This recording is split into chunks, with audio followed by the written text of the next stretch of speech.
Buon pomeriggio. Good afternoon. My name is Massimo Gaggi from the Italian daily Corriere della Sera.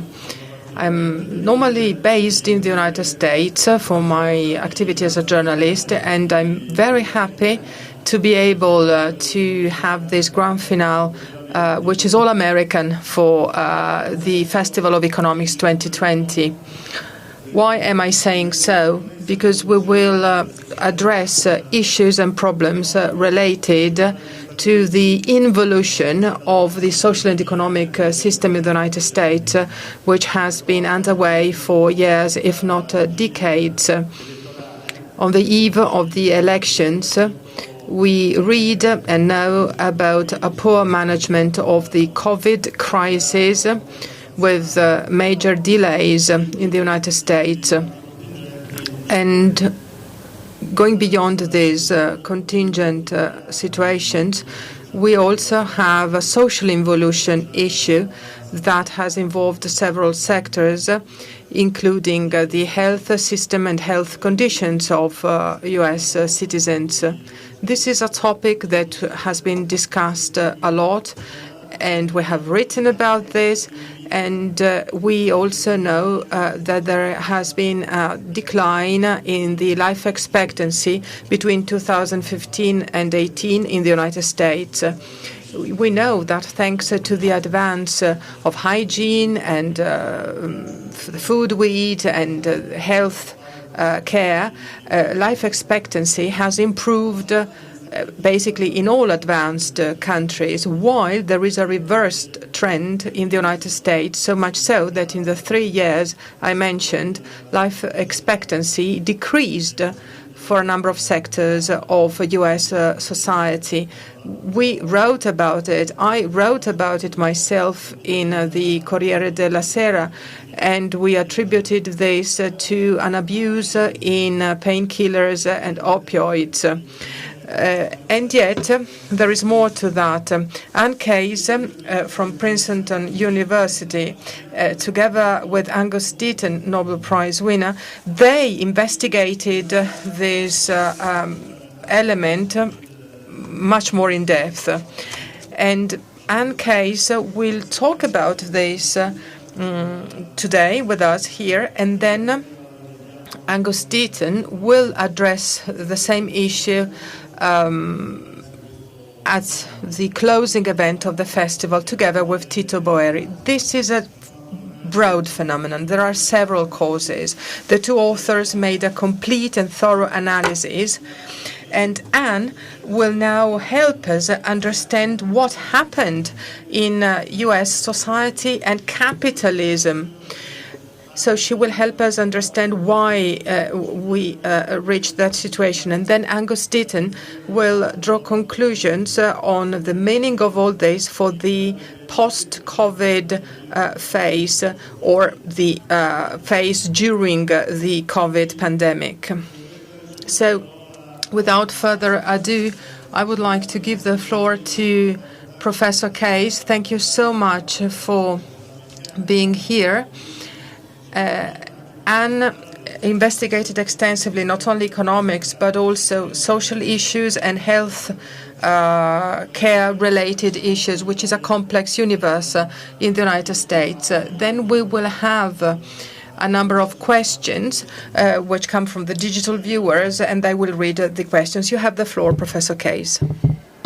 Thank you. Thank you so much for the invitation to be here.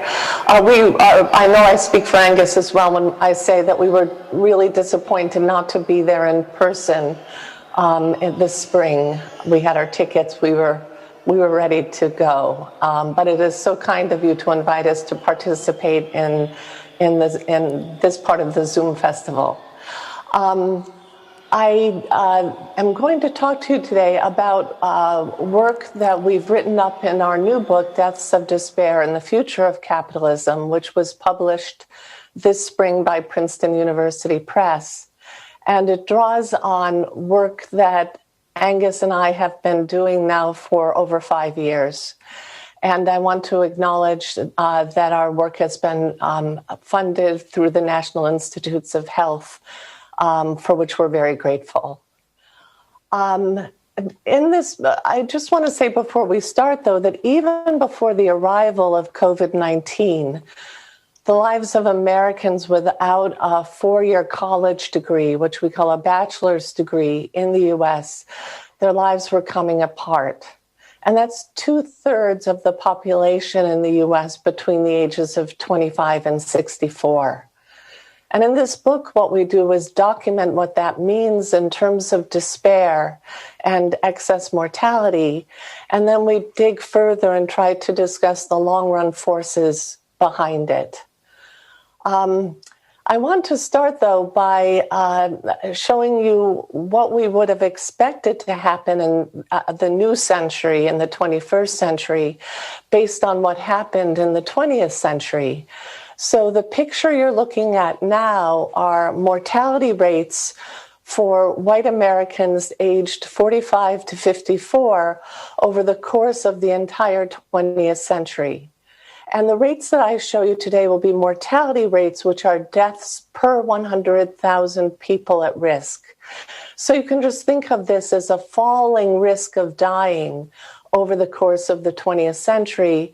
You see the 1918 flu pandemic, which is the last time we saw something as big as what's hitting us now. We got used to the idea that this would continue, that progress was great, that both medical advance and behavioral change, people stopped smoking, very effective antihypertensives that are used to control blood pressure came on the scene, and that we should continue to see mortality rates fall. And in the rich countries of Europe and in the other English-speaking countries, that's what we saw. Again, we're looking now just at 45 to 54-year-olds, but you could paint a similar picture for younger groups as well. Here's Italy in blue, falling at 2% a year, which is what all the other rich countries are falling at. But in the US decided to leave the herd.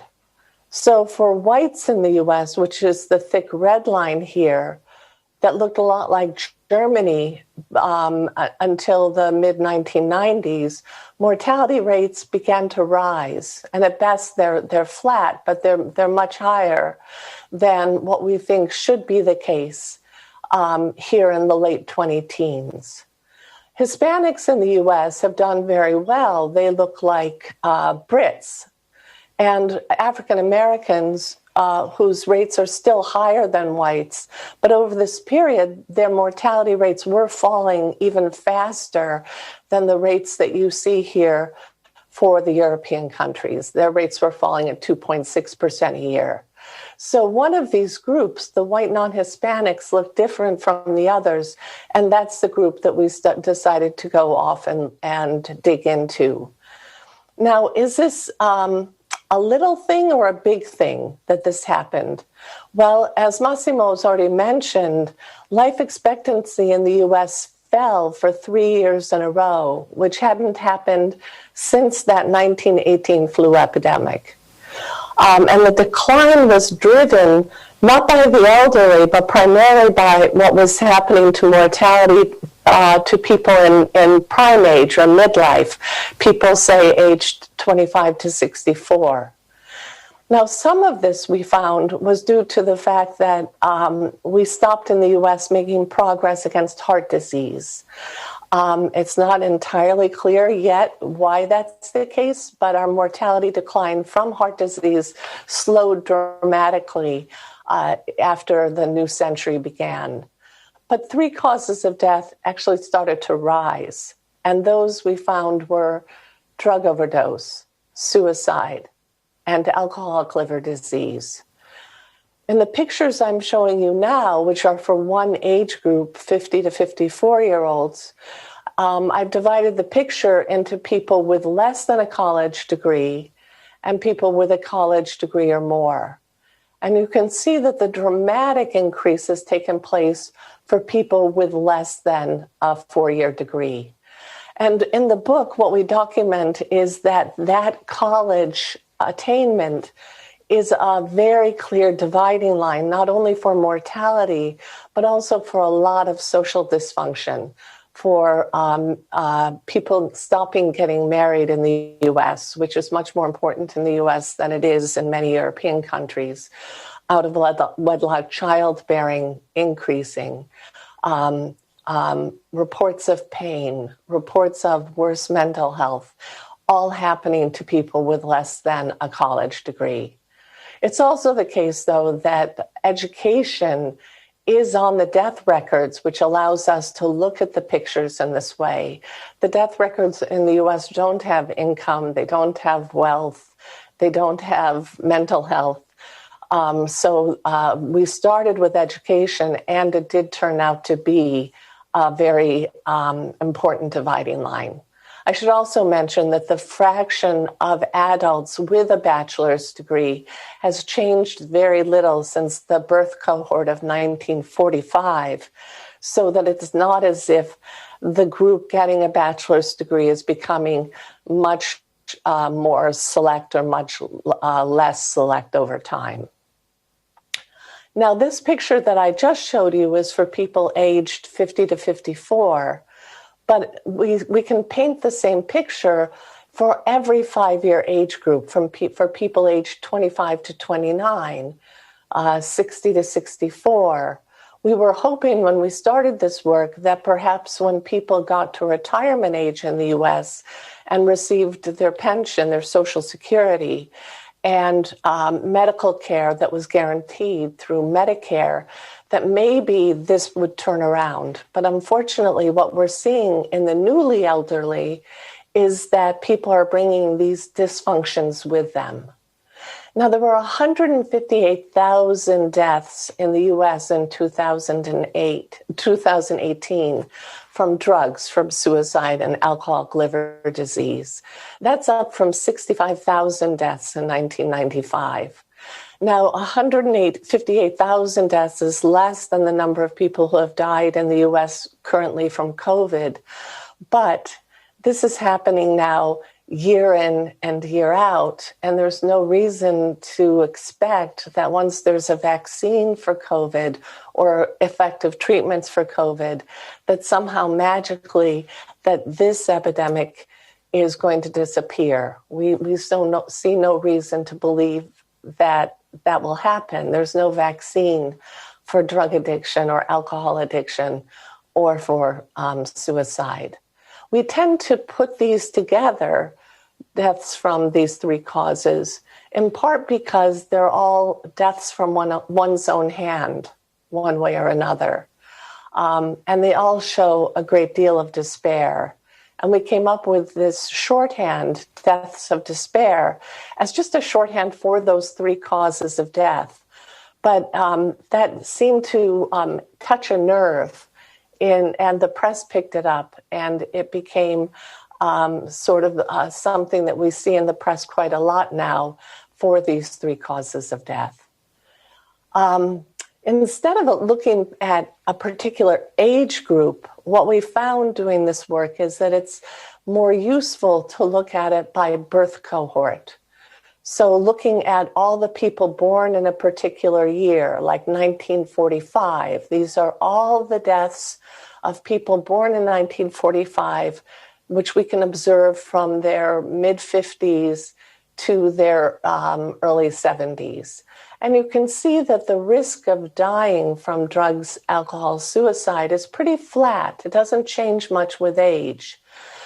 But for the people born 5 years later in 1950, the entire curve has jumped up, and people are at higher risk at each age of dying from one of these causes. And the people born in 1955, a higher risk still, and 1960 and 1965. So this is not a problem that we see going away, that somehow this was a problem of the baby boomers, of the people born in the large population boom following the Second World War. We see this actually in all birth cohorts that follow. We could do this separately for drugs, separately for suicide, separately for alcoholic liver disease, and we see this picture emerge. Now, these are for people without a bachelor's degree. If you compare them to people with a bachelor's degree, people who have gone to college for 4 years, they look like they belong in different universes. There has been a slight increase for people with a 4-year college degree, especially in these younger cohorts, but it's nothing like what we see for people without a BA. That led us to look at Durkheim and his great tome on suicide that was published in 1897, where he talked about suicide as being the result of a lack of social integration, that people lose the connectivity with people around them, or too much social regulation, that people are too restricted in what they can do. But he posited that suicide is more likely at times of great upheaval. And that's what we see ourselves in currently in the US. Now, what do we know about these people who are dying? We know that this phenomenon is geographically widespread, that in the US we have 50 states, and in every state there were increases in all 3 causes of death separately between 2000 and 2018. So this is not one particular part of the country. It's not just rural areas, it's urban areas, it's suburban areas. And it's happening to men and women, which is something that sometimes headline writers overlook. They will write about white men dying. But in part, I think it's because they can't imagine that women would kill themselves in these ways. And if you go back far enough, women really didn't kill themselves very much in these ways. But for women without a 4-year college degree, that has changed. And the increases for men and women between 2000 and 2017 were almost identical. So it is a phenomenon that's hitting all states. It's hitting men and women. It's hitting rural areas and urban areas.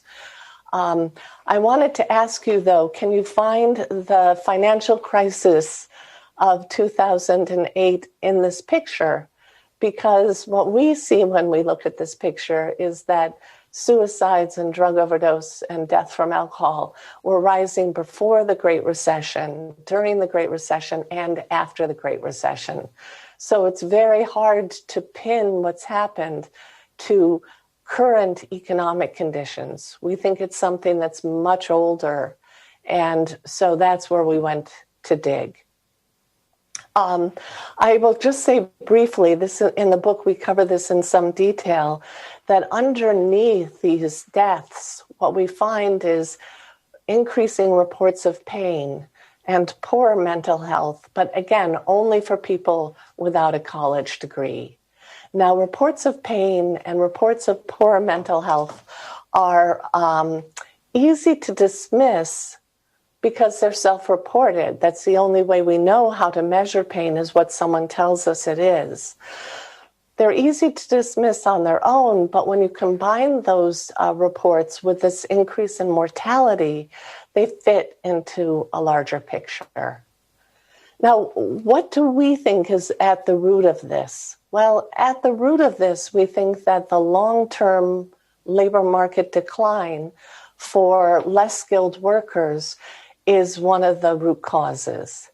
Not necessarily because people's incomes fell, although that is perhaps one of the catalysts for what happened, but because of the fact that without a good job, a person loses their sense of community.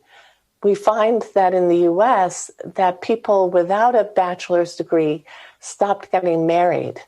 Our friends in sociology had been telling us that a couple will move in together, they'll cohabit, and cohabitation in the US is way up, but they don't get married. Those cohabitations in Europe tend to be very stable, but those cohabitations in the US are very fragile. So people split apart, they'll repartner, they'll have a child, they'll split apart, they may have another partner, they may have another child. But what they find then is that home life is very fragile, work life is very fragile, and without a good job, a lot of people have a loss of meaning and a loss of status in their lives. It's also the case, which we document in the book, that this particular group, people without a bachelor's degree, lost their political representation in Washington, D.C., that labor no longer has a voice with which it can stand up to the owners of capital. If you look at what happened to wages, now this is for men aged 25 to 54, between 1979 and 2019, what you find is that for this group without a college degree, there's been this long-term decline in real wages. In the last couple of years, there was real celebration of the fact that wages were starting to rise again for this group, but they're nowhere near where they had been in 2000. And that's nowhere near where they had been in 1990, much less 1980. And at the same time, men without a college degree have seen a long-term decline in attachment to the labor force. So that the red lines here show you when recessions hit, and men would lose their jobs during recessions, and then they would slowly regain them again, but never to the level that they had been before the last recession hit. So there's been this ratcheting downward in attachment to the labor market. There's little wage change within a job. So the loss of wages and lower labor force participation come from losing jobs and then replacing them, or not, but replacing them with worse jobs, often jobs that we would call outsourced, for transportation, for security, for food services, that once belonged to large companies, but now those companies hire in that work from a cleaning company or a food service company. In those outsourced jobs, there's a lot less commitment between the employer and the employee. Those jobs have less meaning, and it's harder to see them as part of a good life. And workers, low-skilled workers, are less likely to see themselves belonging to an enterprise in which they take pride. As I said, this is, we think, not necessarily about the loss of wages as much as it's about what that brings with it, that then puts people at risk of suicide, fragile home life, fragile work life, loss of community. And in the book, we also talk about the fact that this, in some respects, looks at like what happened in the African-American community in the U.S. in the late 1960s and 1970s, when employment left the big cities, and with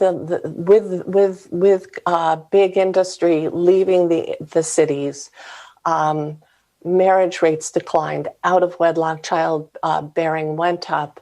And it was the case that there was a crack epidemic, another drug epidemic.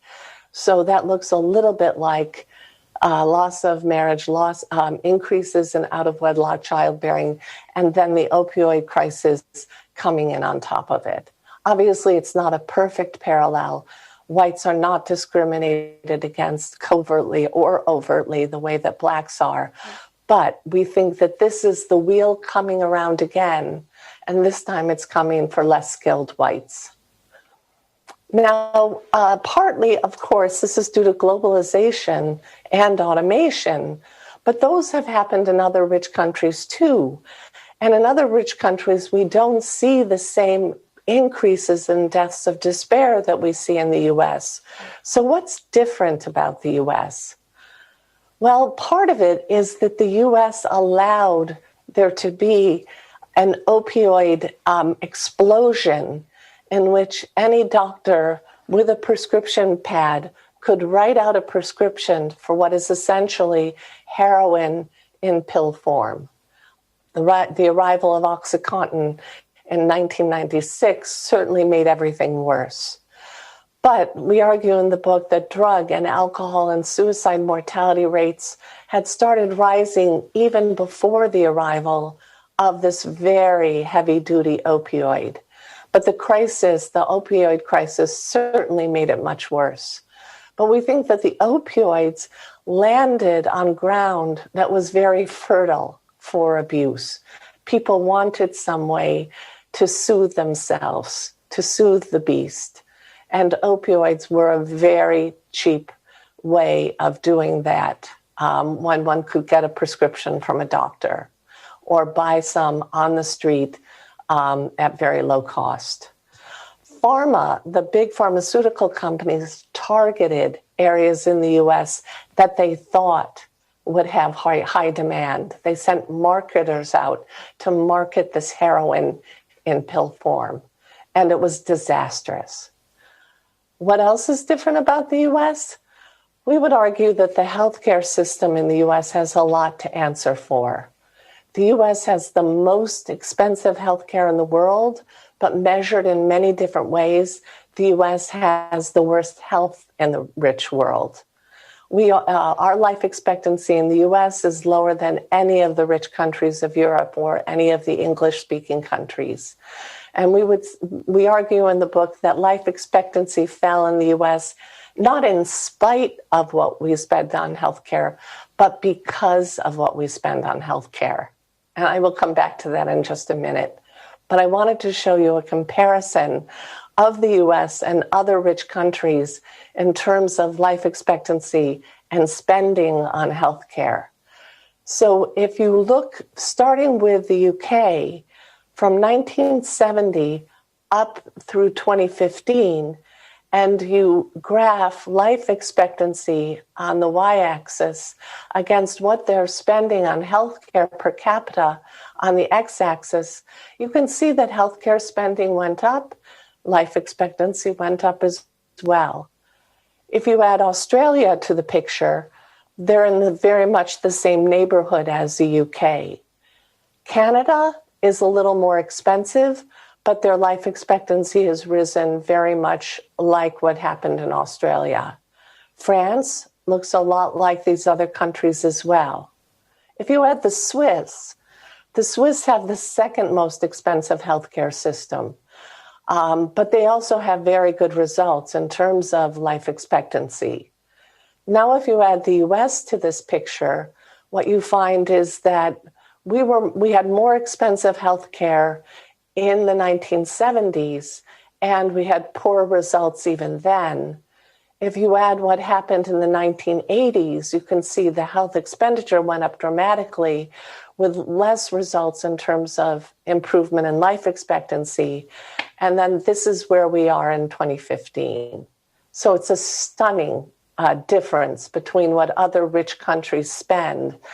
And it's not as if we can argue, well, the US spends more, but our results are better. No, the US spends more and our results are worse.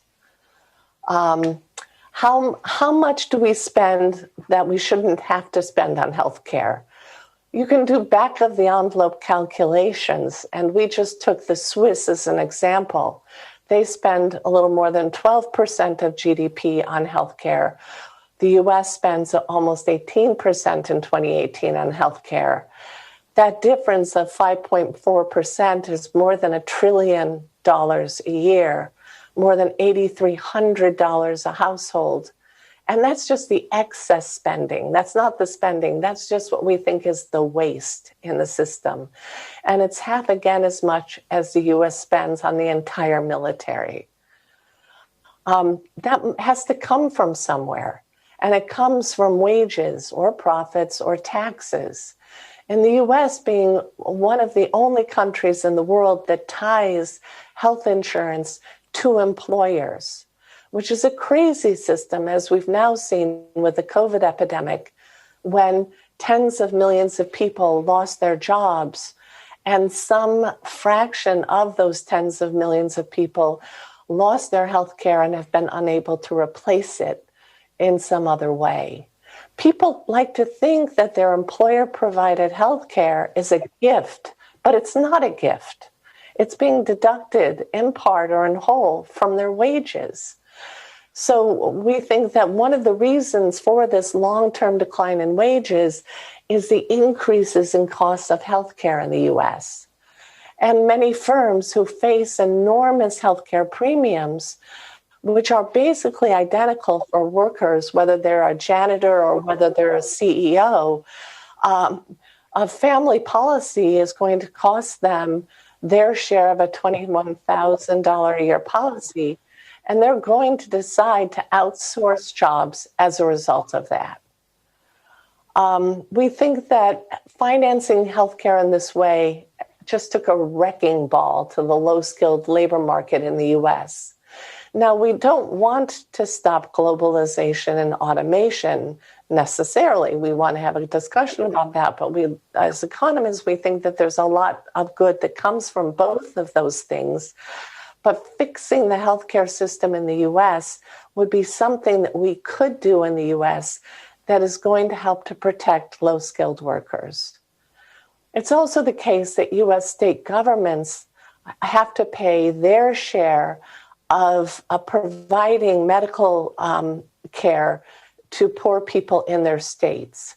But as that cost has gone up and up and up, the U.S. state governments have less money to spend on public universities to help bring up the number of people who have a way to go to college that's affordable. Infrastructure is crumbling. It's really a disaster for the U.S. So what do we think needs to be done? Well, in the book, we call it the future of capitalism. We don't call it the failure of capitalism because we think that there are many things that we could do to help bring capitalism back up onto the rails and make it fairer. We think healthcare reform is central to this, given it's an injury that we're inflicting on ourselves. And as I think Angus will talk about in the next hour, we think that possibly the COVID crisis may give us an opportunity for real change. That said, there are 5 healthcare lobbyists for every member of Congress in the U.S. They're very powerful. They have a lot of money. This is not going to be easy. But in general, we go to the old adage that if you're not at the table, you're on the menu. And we think that a lot of less skilled Americans are currently on the menu and something must be done. So, Massimo, I will leave it at that and come back to... Yes, thank you, Anne. Back to you, if I can. Thank you, Anne. And if you don't mind, I would like to ask you a few questions coming from the audience and also from me. The first one is on quindi adesso ti farò... So, again, thank you very much, Anne. I will now ask you a number of questions that come from the audience, and I will ask my questions as well. The first question is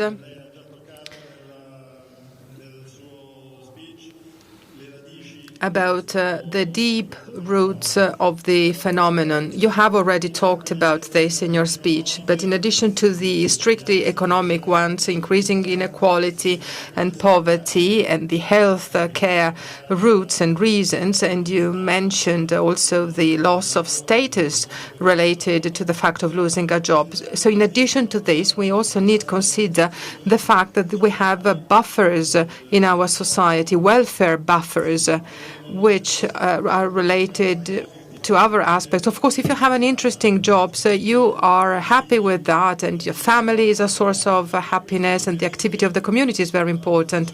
So how come that these mechanisms did not work in the United States? This is the first question. And that is a very good and very deep question. In the U.S., I think that there's a mindset that's quite different. Rather than us being all one community, In the US, sort of each of us as individuals works against us when it comes to solving these sorts of problems.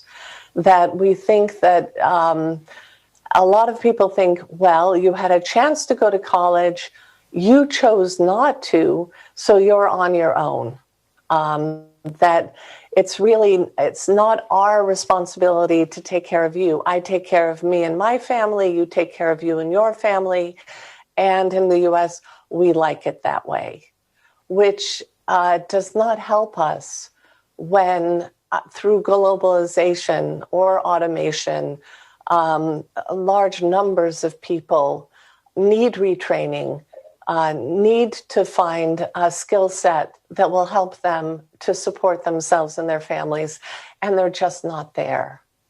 And the idea also that one could bankrupt oneself if one gets sick, and knowing that risk is always there, is a horrible thing to inflict on people, yet the US does it.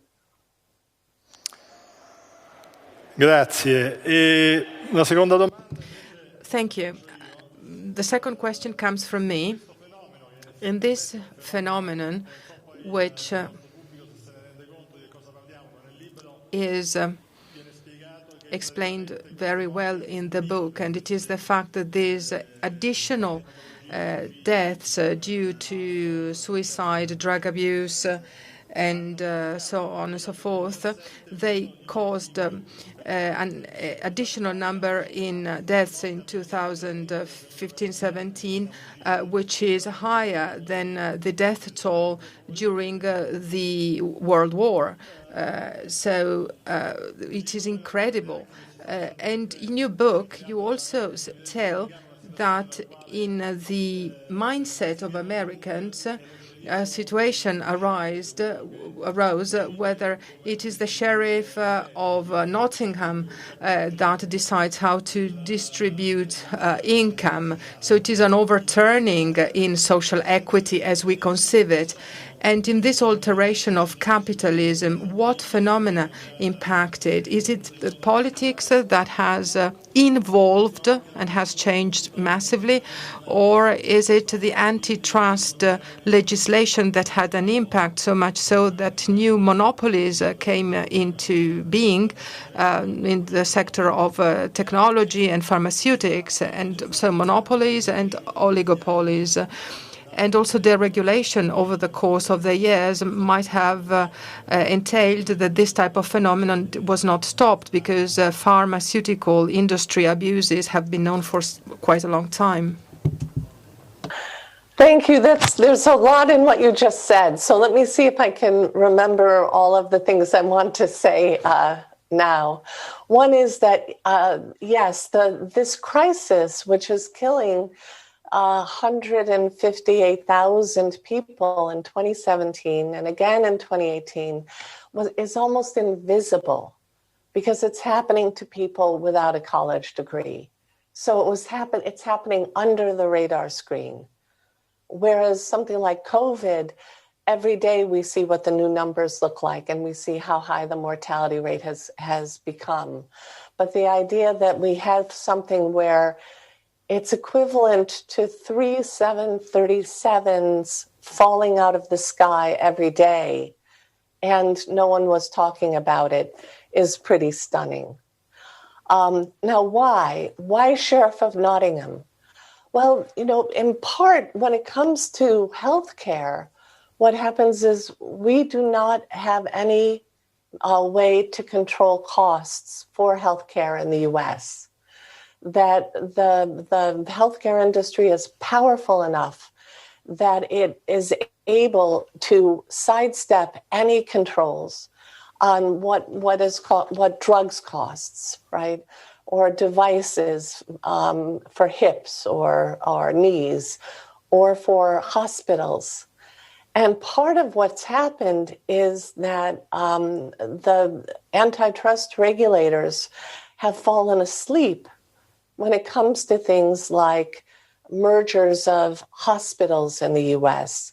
At one point, there were a very large number of competitive hospitals in New York City, but they've all been eaten up by just a couple of groups that now can charge much higher prices. There's been very good recent work that actually documents that when those mergers take place, instead of prices falling because of synergies, prices go up because there's less competition. And so in Washington, they've allowed that to happen in the healthcare industry. More broadly, we think that rent seeking, which would be basically people going to Washington looking for legislation that's going to protect their business. Rent seeking is a bit out of control. And that people both on the political left and on the political right should agree that rent seeking is a bad idea, that is anti-competition. So that we want to find a way to see the people responsible for antitrust to do their jobs and stop the kinds of barriers that are being put up. When it comes to the large tech firms, the jury is still out on how one thinks about the platforms that they've built, right? The one thing we know for sure is that these large tech companies do not employ very many people, and they certainly do not employ very many people with low skills. So part of what's happened as well is that they've become a larger part of the economy, which means in a part of the space where low-skilled people need not apply. And that is something also we're going to have to at least focus on and think about what we want to do with it. Grazie, Anne. Thank you, Anne. A very final question coming from the audience. And I'm sure that you will be able to answer in a very concise way. Well, there is a colleague who has written as follows. Nicholas Christos, New York Times, when commenting the fact that quality of life now ranks 28th, so the U.S. ranks 28th, well, he said that he went back to Oregon after many, many years, and he went back to that village in Oregon to discover that his high school classroom, well, 1/4 of them have died committing suicide exactly for the reasons that you said, Anne. So the final question, which comes from the audience, a question that says, now, COVID,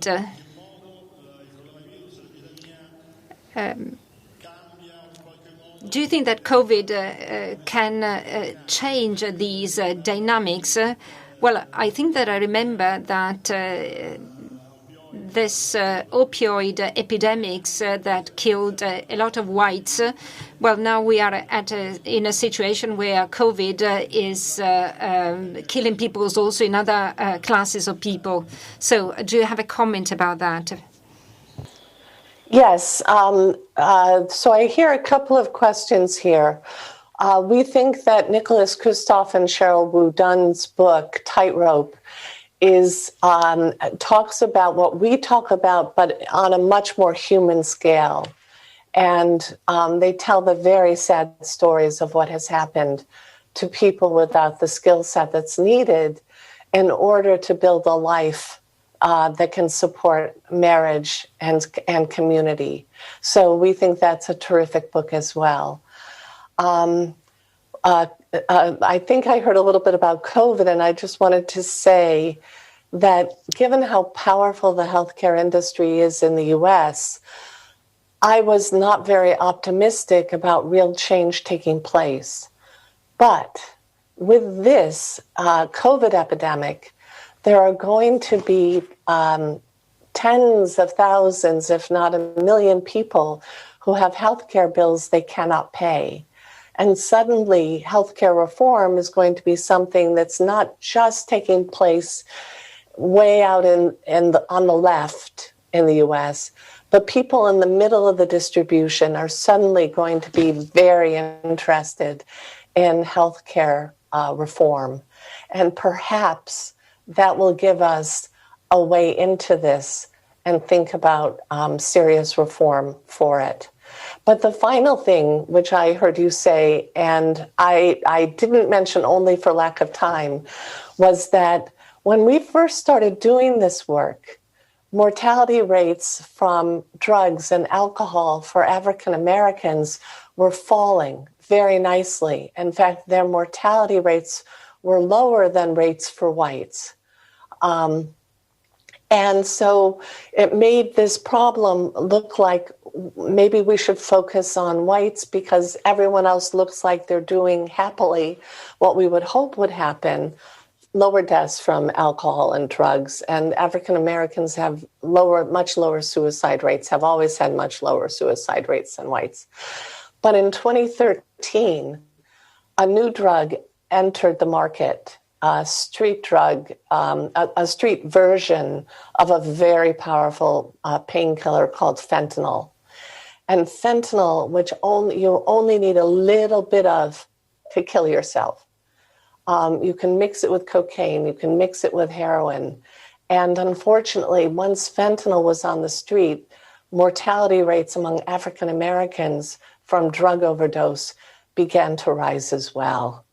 So we see what's happening really not as a white problem, but as a problem for people with less than a bachelor's degree. And we think that that going forward is what we're finding is that when it comes to life evaluation, when it comes to reports of pain and changes of reports in pain, the big difference is educational rather than by race. Anne, grazie per averci dato questa analisi e questo.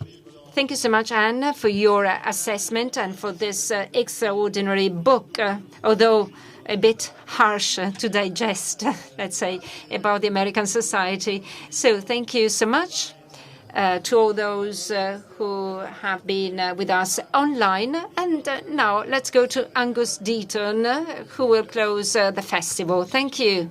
Goodbye. Pleasure.